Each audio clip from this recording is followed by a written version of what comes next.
The Senate's top Democrat says the mosque in Lower Manhattan should be built somewhere else. Senator Harry Reid is in a tough re-election race in Nevada.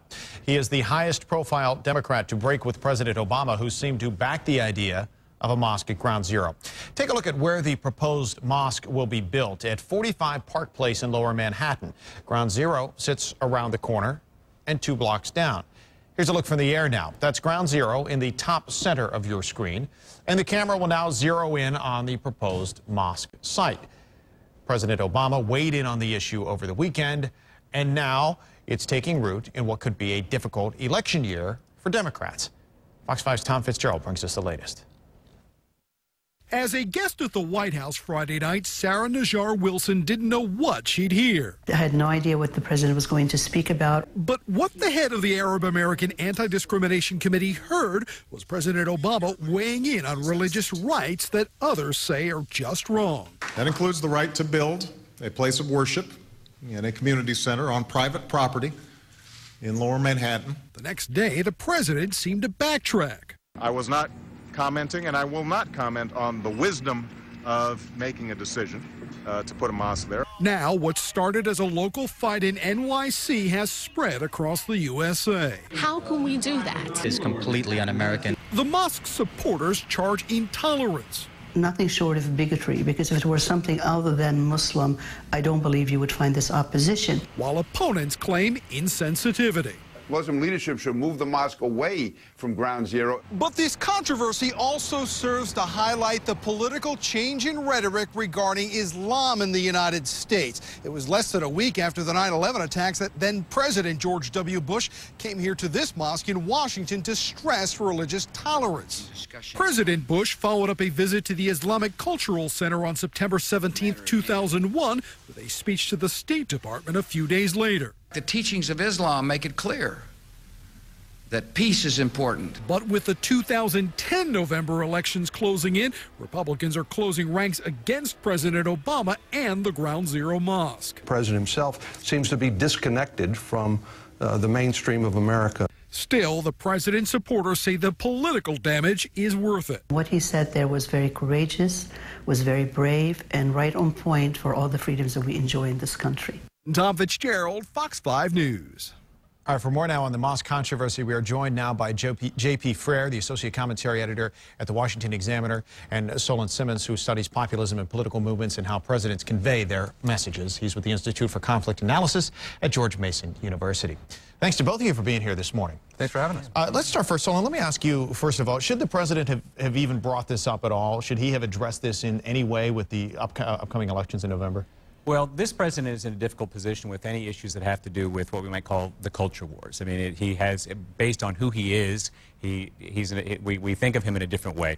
I think that it's a difficult issue for him to have said something about, but at the same time, you think about this in an international setting. We're worried about the local political scene. He's also worried about the fact that we're in 2 wars overseas, and he's worried about how this is going to play. And I think that the problem with how this issue might play out is it puts us into an us versus them kind of situation, and that's not going to be good for America in the world. And so he's thinking about this in a broader sense. It goes back to the civil rights movement, which had a very similar kind of situation, where the civil rights movement moved forward in part because of domestic efforts, but also because of the way the Soviets were portraying our internal conflicts. So if this breaks out into the kind of cultural war issue it may well do, that is going to be bad in some sense for Democrats, but it's also going to be bad for Americans. And so that's something I think he's worried about, and he's trying to straddle that. And I think he's straddled that in a way which probably plays to the American people, which says people don't necessarily want the mosque where it is. At the same time, we like religious freedom. So you're saying he's looking at more than just the ramifications on the Democratic Party when it comes to the elections in November. Yeah. JP, what do you think about this? Well, I think I'm surprised that there's so much surprise about the surprise. The fact that there is as much outrage about where the Cordoba House is going to be located, I forget what is going to be called now, but the outrage over that is fairly justified insofar as it was a surprise to a bunch of people that hadn't heard about this issue before. They were clearly going to be fairly upset about it. And then you have people who are saying, well, you're bigoted if you're against it. Well, they're not really bigoted because they weren't protesting mosques over the last 10 years.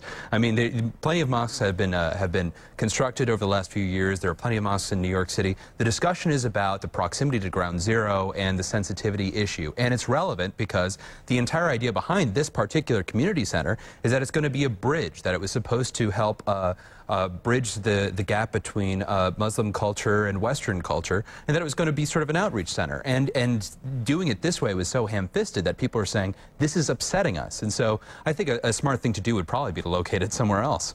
Now that it's here, now that it's out there, what do conservatives do with this now as we lead up to the November elections? Are they really going to take this and run with this? Is this going to be a major player, or is this something that is going to get, something else will come up in the meantime, this will get bypassed, pushed to the back burner before November? Well, it's interesting how it's played out for Harry Reid, right?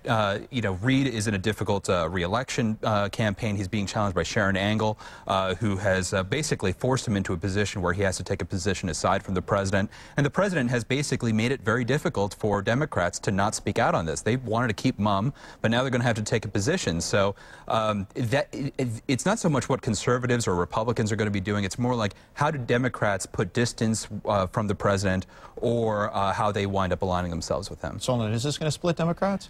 It probably will, although I don't think it has to. I mean, this election is about 10% unemployment. Ultimately, these kinds of culture war issues produce, if there were a bulb, they produce more heat than they do light.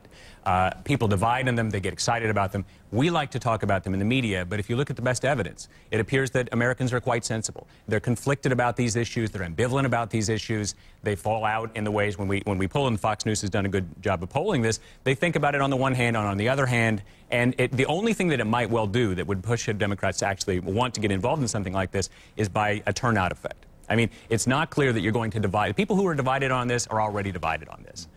The economy is what matters. The Democrats had the reins. They didn't necessarily, they may have averted a Great Depression, but we are where we are today. And so I think that this kind of, I mean, if I were a Republican, it might make sense to push this kind of issue. It's not clear that it's going to be the best one in turning out a turnover to the House, I would think. Let me ask you, when we look at the big picture here, what we found, we put this out as one of our web polls, and we found, according to our viewers and our respondents and the people that visited our website, more than 80% said they were against putting this mosque this close to ground zero.